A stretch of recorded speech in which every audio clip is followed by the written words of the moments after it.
Hindi na umabot pa ng bagong taon ang isang estudyante nang maaksidente sa sinasakyan nitong tricycle sa Polomolok, South Cotabato. Kinilala ng Polomolok PNP na pinamumunuan ni Lieutenant Colonel Roel Abejero ang biktima na si alias Ahmad, 19 anyos.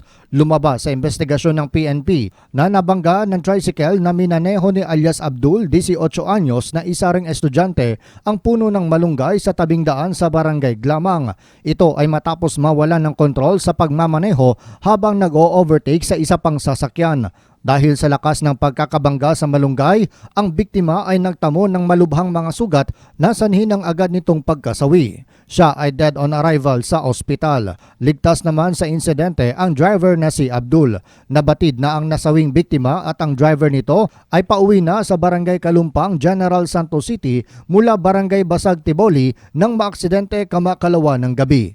Ang tricycle na kanilang sinakyan ay dinala sa Glamang Barangay Hall para sa safekeeping.